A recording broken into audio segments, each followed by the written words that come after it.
Segunda de Samuel 2, vamos a cubrir del 8 hasta el final del capítulo, pero vamos a leer versículo 12 hasta versículo 23. Entonces sígame ahí con su vista.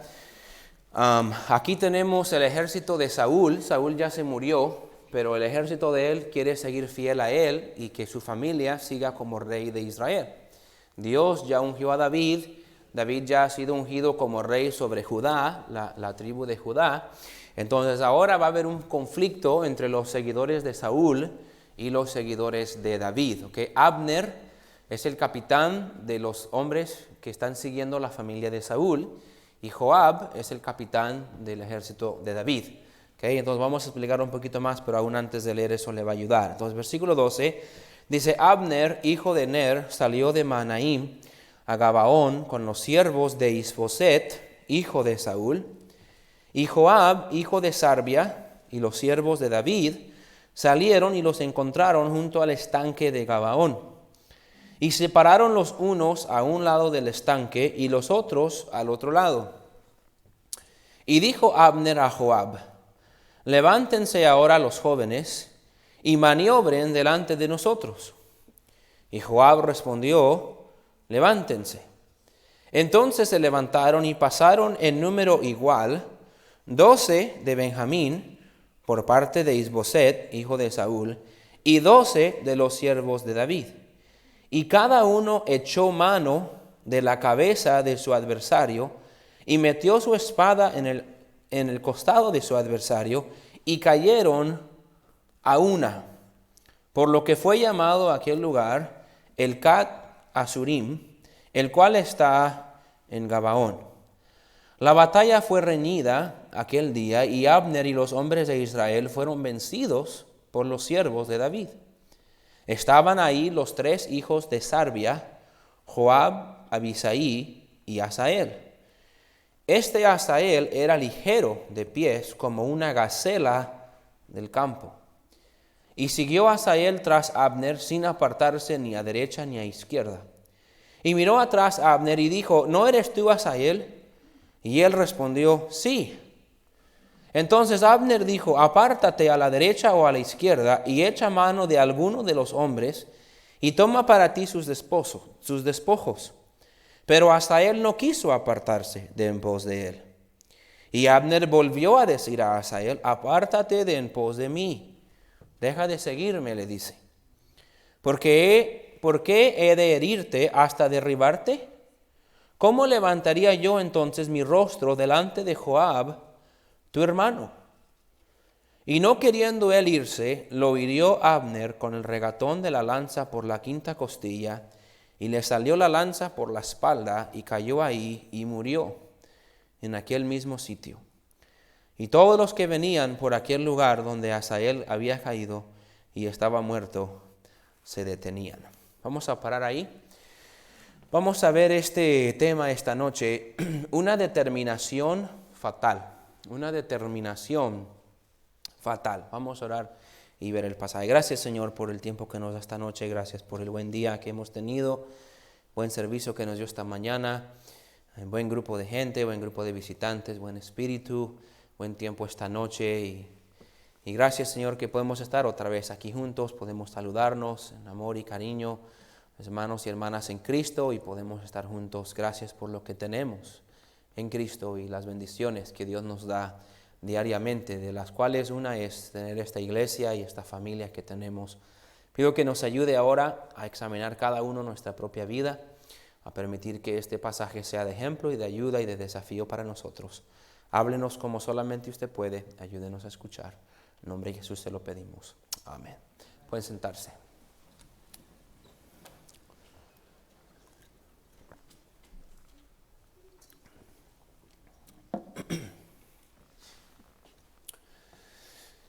A muchos de nosotros nos ayudaría tener más determinación en nuestra vida. ¿Quién está de acuerdo? Más determinación. En muchas áreas de nuestra vida nos falta determinación.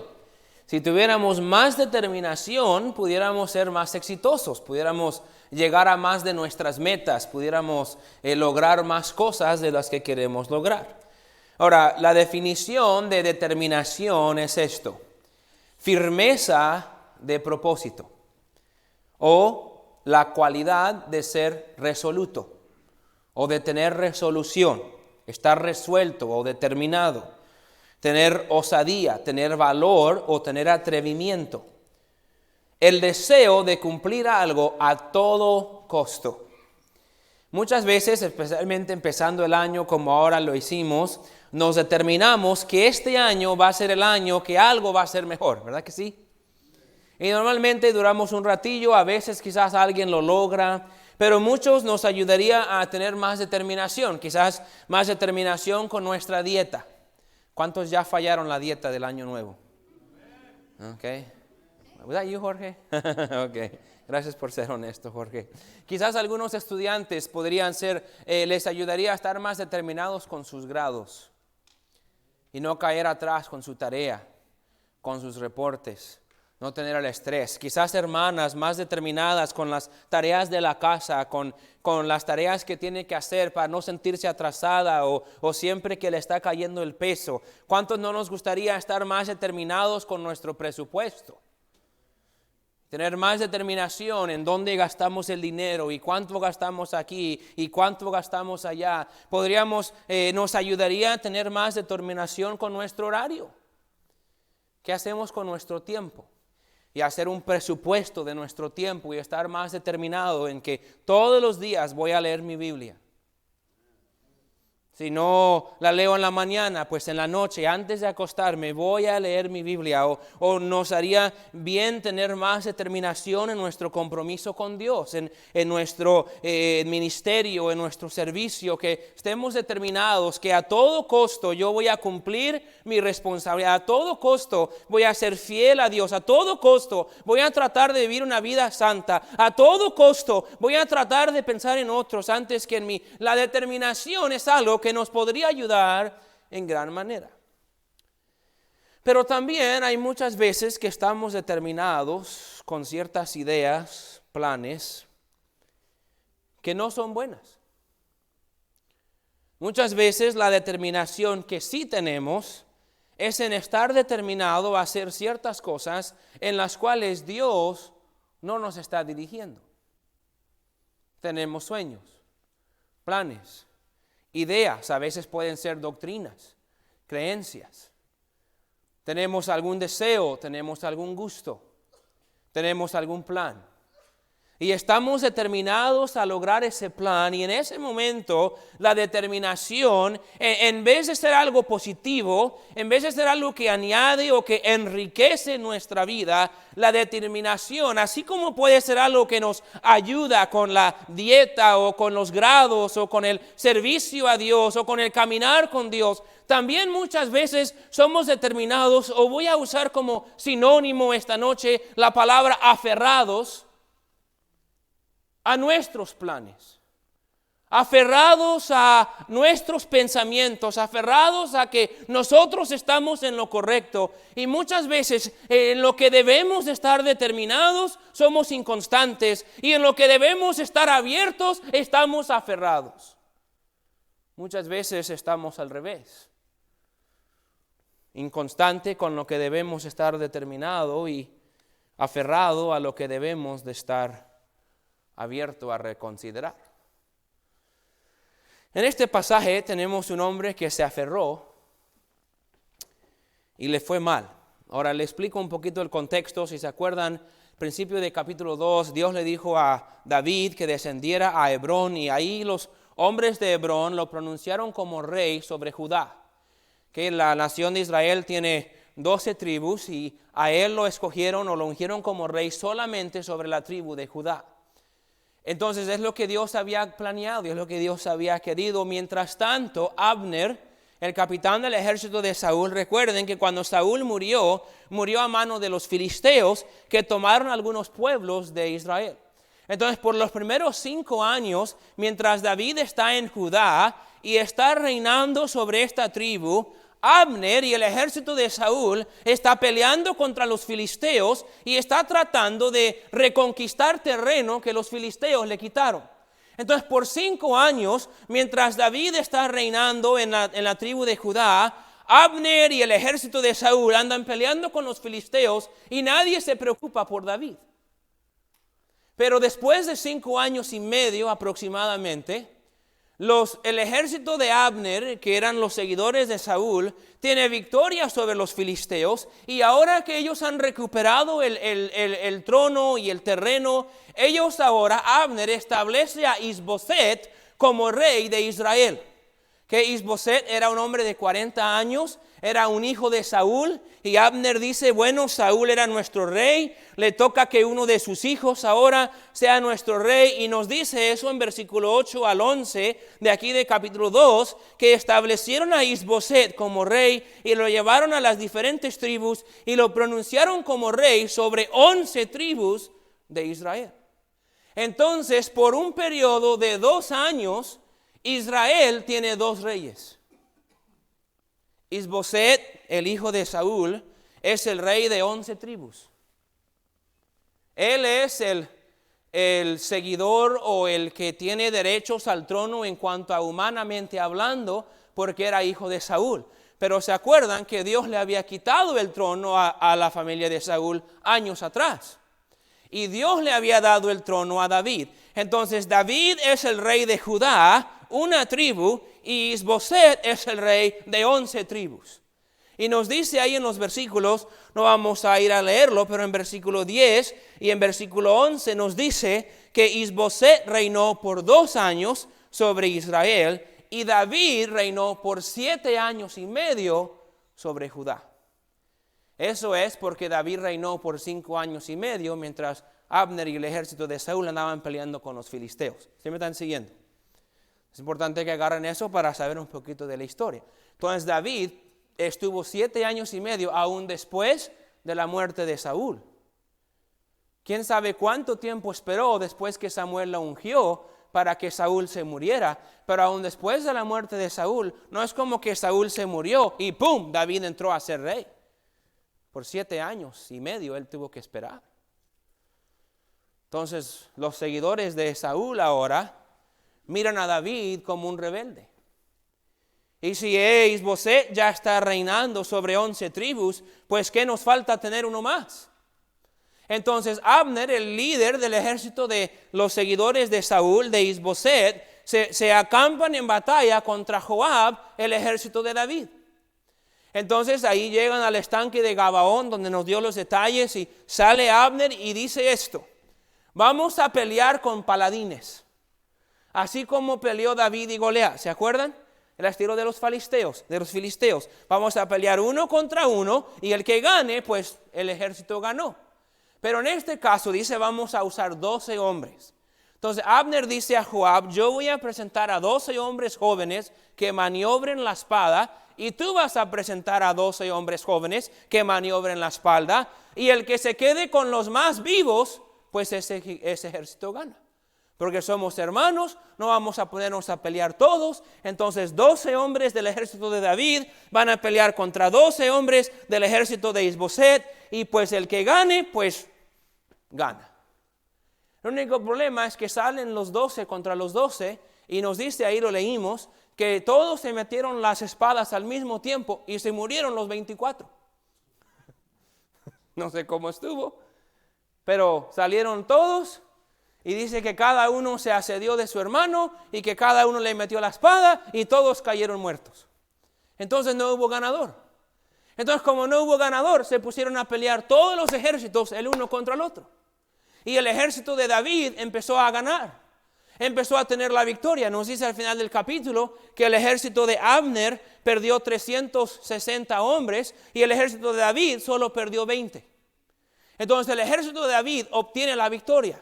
Entonces Abner, el capitán del ejército de Isboset, empieza a correr por su vida, empieza a huir. Ahora habían 3 hombres especialmente mencionados aquí como los hijos de Sarbia. Si lo miran en el versículo 18, ahí lo puede ver. Miren el versículo 18, dice, estaban ahí 3 hijos de Sarbia: Joab, Abisai y Asael. Este Asael era ligero de pies como una gacela del campo. Asael aparentemente era bueno para correr. Cuando pienso en eso, pienso en el hermano Venancio. que algunos le dicen venado, pero es bueno para correr.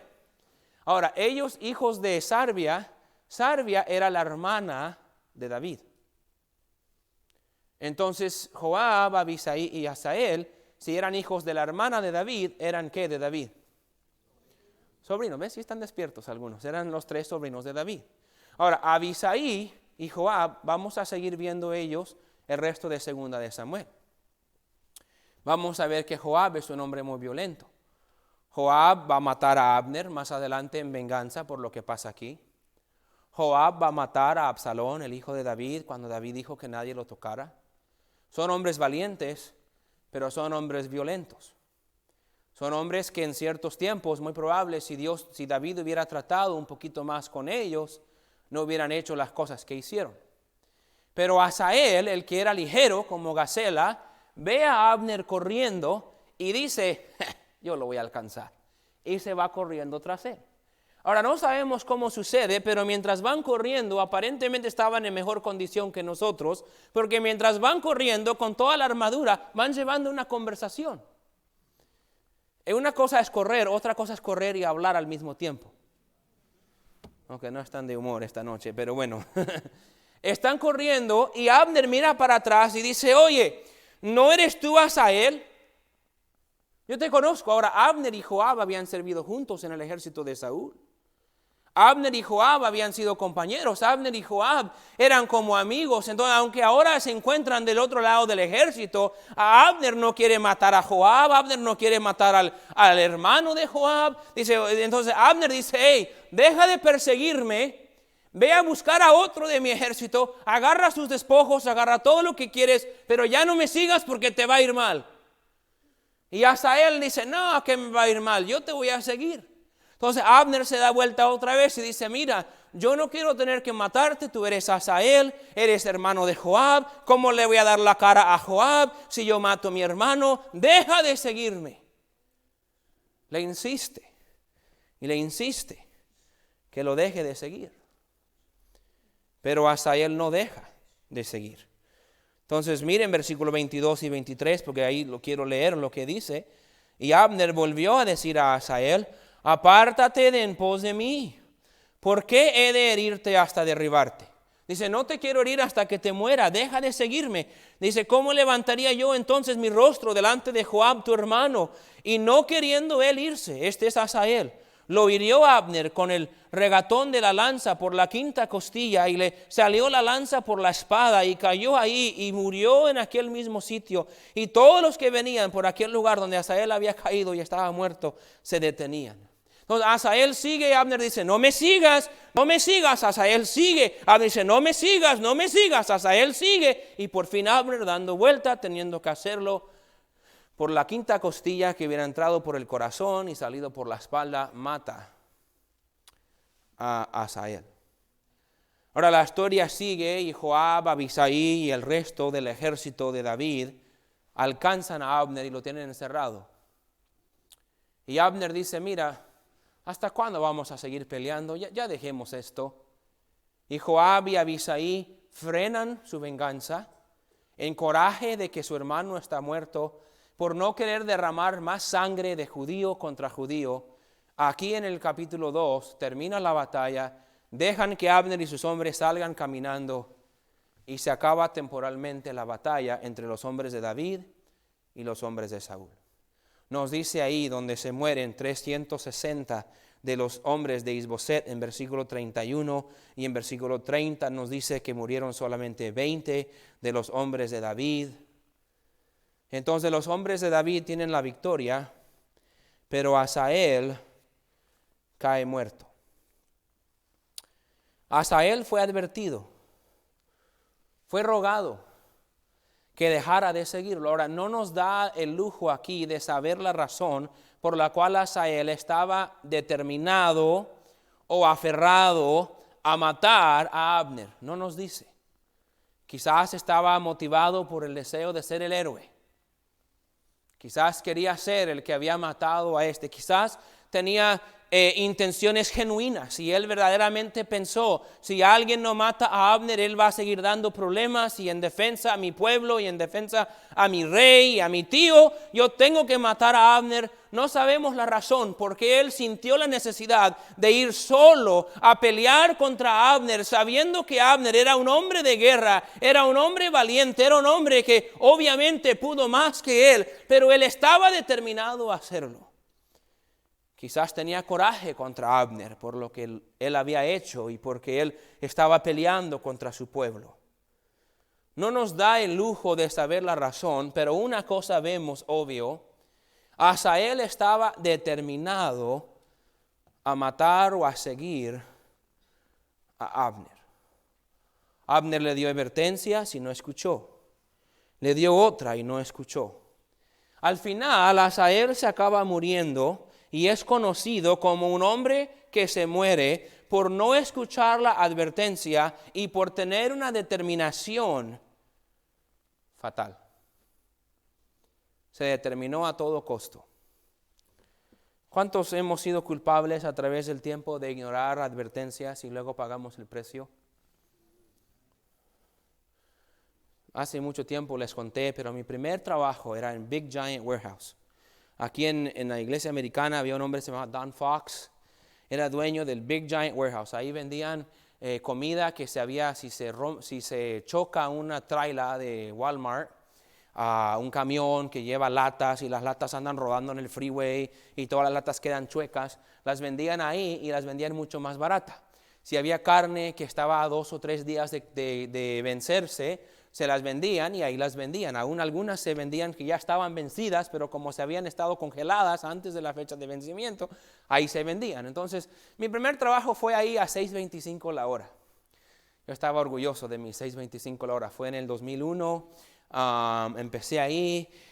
Y como yo era miembro de la Americana y Don Fox me conocía, él aquí en el sur, en las 149, más o menos por la May, tenía un terreno donde tenía unos ponds para pescar. Y a mí pues siempre me ha gustado pescar, pero también él a veces usaba a nosotros los muchachos de ahí para que fuéramos a trabajar allá a su terreno. Entonces a veces venía: James, ven a la oficina. Yo iba a la oficina y no sabía si iba para que me regañara o si iba para que me mandara allá a su terreno. Entonces un día me manda y voy a su terreno y me dice: mira, vamos a mi terreno, súbate a la troca, y me lleva conmigo hasta su terreno. Y saca una máquina que yo nunca había visto en mi vida. Era una máquina que tenía 2 llantas atrás y adelante tenía como un plato de metal que daba vuelta, que era para matar todas las ramas, el zacate alto. Era como una weed eater, pero en vez de tener hilo, era como metal, y en vez de tener que cargarlo, tenía llantas. Entonces yo agarré y dije: no, vamos a limpiar todo alrededor del pond. Dijo: después que terminas puedes pescar si traes ahí tu caña. Y dije: yes. Entonces yo estaba apurado, yo dije: brr, y me dijo: hey, para. Dijo: ¿ves esas cosas que están allá? Dije: sí. Dijo: son vacas. Quise decir: pues ya. Dijo: y ellos andan por todo este lado.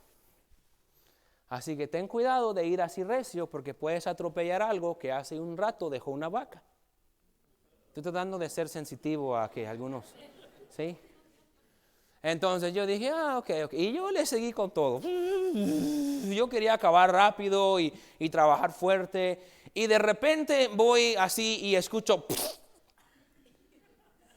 todo mi cuerpo.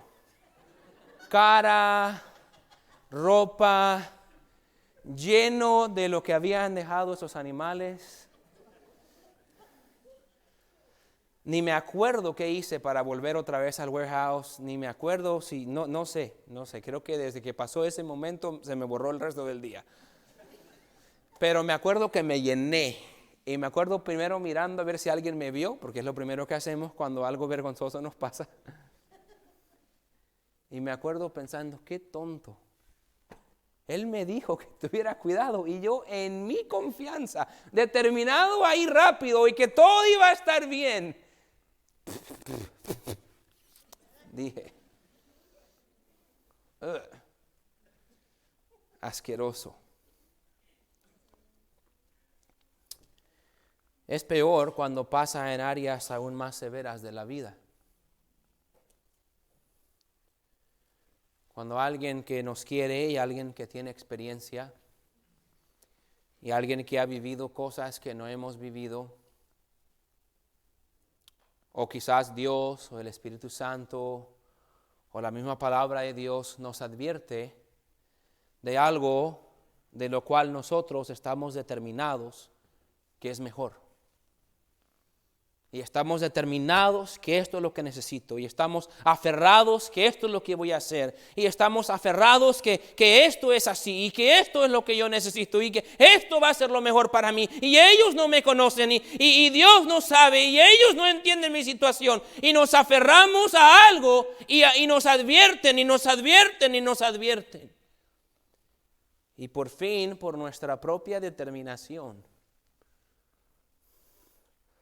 acabamos arrepentidos, sufriendo, apestosos. Muchas veces acabamos determinados de hacer algo que sabemos que Dios no permite en nuestras vidas, o que en el momento no es la voluntad de Dios para nuestras vidas. Sabemos que vivimos en una sociedad que está aferrada a ciertas creencias y doctrinas que no son bíblicas. Quiero tratar esto un momentito, porque puede haber gente aquí que todavía tiene eso. Nunca jamás vamos a pedir perdón, ni vamos a pedir disculpas, ni vamos a tratar de caminar con pasos suavecitos. Nosotros tratamos de formar cada una de nuestras doctrinas con la autoridad de la palabra de Dios.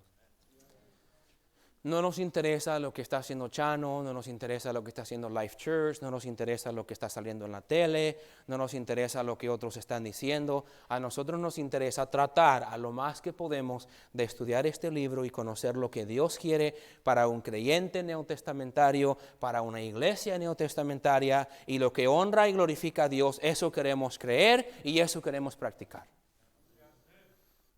Y queremos enseñarle eso.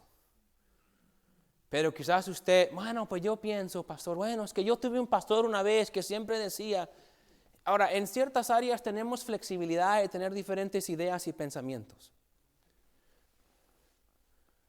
Pero no sea una persona que está aferrado a una doctrina o una creencia que usted no puede comprobar con su Biblia. Esta semana, el viernes, yo y el hermano Andrés fuimos a la cárcel y juntamos con un grupo nuevo de 13 presos y empecé la conversación. Oye, ¿qué sienten acerca del cielo? ¿Quién va al cielo? ¿Cómo va uno al cielo? ¿Qué tiene que hacer uno para ir al cielo? Empiecen a contarme sus opiniones y lo que ustedes piensan. Ahí empezaron a salir. No, pues es que hay que guardar lo que Dios nos dice. Y otros que ya habían estado en la clase, no, pues hay que aceptar a Cristo. Y empezando la conversación, ¿saben qué empezó a salir? Habían hombres que tenían ciertas ideas que ellos no tenían idea cómo comprobarlas con la Biblia. Y nos sentamos ahí, nos quedamos hasta un poco más tarde de lo que debíamos hablando del tema, y gracias a Dios algunos hicieron una oración de aceptar a Cristo y otros más creo que están casi listos y abiertos para hacerlo y es lo que queremos. Pero nosotros aquí, hermanos, podemos tener hermanos aquí que aunque vienen a nuestra iglesia, aunque están así constantemente, puede ser que usted esté determinado a tener ciertas ideas y ciertas doctrinas y usted no quiere cambiar. Si usted está determinado que eso es lo que la Biblia está enseñando, usted sea fiel. Pero no estemos determinados a algo que sabemos que solo es opinión y solo es nuestro. Podemos estar determinados a una carrera o a un trabajo. Yo quiero lograr esa carrera, yo tengo que encontrar ese trabajo, pero que ese trabajo es algo que lo va a alejar del Señor, o Dios no es lo que quiere para usted, pero está aferrado a cualquier manera, de cualquier oportunidad, de lo que usted tenga que hacer, usted va a conseguir eso. Aferrado a moverte a tal lugar. Me acuerdo años, una familia que estábamos acá en la iglesia, estaban aferrados que se iban a mover a un lugar y tener ahí su rancho y ahí querían vivir, y estaba emocionado el hermano cuando ya llegó el día que se pudo ir y se fueron y están ahí. Pero las últimas 2 veces que he hablado con el hermano dice esto: no hay nada como esos días que estábamos en Oklahoma City, porque espiritualmente no hemos sido iguales desde que estábamos ahí. Él tenía una meta y tenía un sueño y hasta cierto punto ahí lo está viviendo, pero él sabe en su mente: me aferré a algo que afectó negativamente a mi familia. por estar yo determinado a mis planes y a mis gustos y a mis deseos. Puede ser una determinación a un noviazgo, a una amistad. Quizás usted tiene una amistad en su vida que no debe de estar ahí. Tú sabes que esa amiga o ese amigo es mala influencia. Tú sabes que ese joven o esa jovencita ahorita no están en el nivel espiritual para que sean tu novio o tu novia, pero tú estás aferrado porque son tan guapos. Y ella es tan hermosa. Y no puedes parar de pensar que eso es lo que necesitas. O ese vicio. Determinado a que no puedes soltar ese vicio que te controla. Determinado a comprar tal casa, a lograr tal sueño. Quizás es de una determinación en conversación. A veces estamos determinados a probar que nosotros estamos correctos. Estamos correctos. Yo tengo la razón. Yo sé que yo me he metido en problemas a veces por estar tan determinado que yo voy a probar que mi punto es el punto correcto. ¿Alguien está conmigo? Estaba mirando esta semana, creo que en Facebook en algún lugar salió que estaba como el tic-tac-toe. ¿Sí? Cuando tienes que poner la O y la X, dice, teniendo una discusión con tu esposa. Y estaba así, y el esposo ya tenía para ganar en 2 lugares, y la mujer no tenía cómo taparlo porque ya iba a ganar. Entonces ella hace otro cuadrito y ahí pone el suyo y gana. Ahora, se me hizo gracioso, porque así somos todos. A fuerzas queremos ganar la discusión, a fuerzas queremos ser el que mi punto es el correcto. Yo estuve en la razón. Determinado a que yo no voy a pedir perdón. Determinado a que yo no voy a tratarlos bien a ellos hasta que ellos me pidan perdón a mí. Yo no hice nada mal, yo no me voy a humillar. Determinado, aferrado. Si ellos quieren hablar cosas conmigo, que vengan ellos a hablar conmigo. Yo no hice nada mal. Aferrado a que yo no me voy a acercar nunca más a ellos, nunca los voy a tratar igual, pues yo los perdono, pero yo no olvido. Aferrado a que todos los demás se den cuenta de los errores de esa persona. Aferrado a criar a mis hijos como a mí me parece. No importa cuántas series dé el pastor en la dominical, no importa cuántos mensajes predique de proverbios, no importa cuántos seminarios haga de criar hijos, no importa cuántos campamentos de familia haga, no importa qué está sucediendo, yo voy a hacer así, y a mí nada me va a cambiar. Escúchame, hermano, nuestra carne somos aferrados y determinados a nuestra manera y muchas veces estamos tan cerrados que no hacemos caso a nada. Nada nos puede ayudar porque estamos aferrados a nosotros mismos. Aferrado a ser como yo quiero ser en mi matrimonio. Aferrado, determinado. Yo no voy a dar mi diezmo, no importa cuánto el pastor lo predica. No me importa que lo ponga en la pantalla. No me importa que diga que necesitamos asistente, no me importa que diga que solo 30% de la iglesia está echando sobre en una semana, no me importa, yo no lo voy a dar. Yo no puedo darlo, yo no tengo dinero, yo no quiero darlo, yo no estoy dispuesto, que lo den otros que tienen más que yo. Siempre hay una razón. Nos aferramos a nuestras maneras. Aferrado a vivir nuestra vida y hacer nuestra vida a nuestra propia manera. Nuestro propio gusto. Muchas veces Dios usa un mensaje para advertirnos, como Abner advirtió a Asael. A veces usa tragedias para advertirnos. Hermano, si ha pasado por una serie de dificultades o serie de pruebas, o serie de enfermedades, y usted sabe que espiritualmente no está totalmente enamorado de tu Salvador como Dios quiere, sería bueno que quizás pausaras y pensaras, ¿será que yo estoy aferrado a hacer mi vida a mi manera y Dios está tratando de darme advertencias?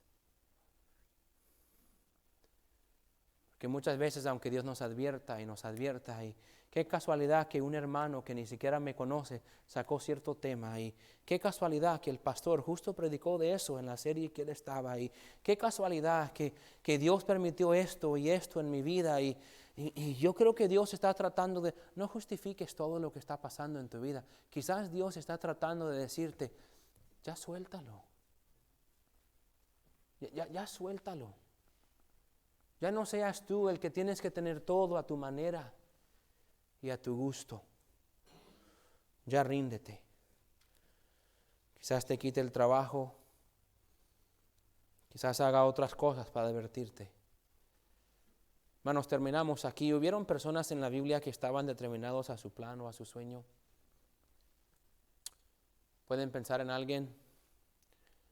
Sansón estaba aferrado a estar con Dalila. Aún después que ella le pidió cuántas veces que le diera el secreto y lo probó. Sansón estaba determinado que Dalila es para mí. ¿Cómo le fue? Saúl estaba aferrado a matar a David. Acabamos de cubrir eso todo el libro de 1 Samuel. Los fariseos estaban aferrados a deshacerse de Cristo. Faraón estaba aferrado a destruir a los israelitas, aun cuando por fin los dejó ir, no se aguantó y se fue tras ellos hasta correr adentro del Mar Rojo cuando Dios tenía el agua arriba. ¿Cómo le fue? Los amigos de Daniel estaban aferrados a matarlo y acusarlo que hicieron una ley que nadie puede orar a ningún otro Dios más que a el rey. ¿Cómo les fue? Los hermanos de José estaban aferrados que no se iba a cumplir su sueño de José y ellos iban a deshacerse de ese hermanito chiquito que creía que ellos un día se iban a humillar delante de él. Vamos a venderlo, va a ir de esclavo allá a Egipto a ver si un día nos vamos a humillar delante de este pibe. ¿Cómo les fue? Judas estaba determinado a agarrar esas 30 piezas de plata por entregar a Cristo. Lucero estaba determinado que iba a ser como Dios. Absalón estaba determinado que iba a quitarle el trono a David. Podríamos seguir la lista, pero ¿a cuáles de estos les fue bien? Dame un ejemplo que Dios nos dio, donde un hombre o mujer en la Biblia se aferró a hacer las cosas a su propia manera, ignorando lo que Dios quería, y le resultó bien. Pero somos tan necios que todavía pensamos que nosotros podemos aferrarnos y que todo va a estar bien. Lo somos.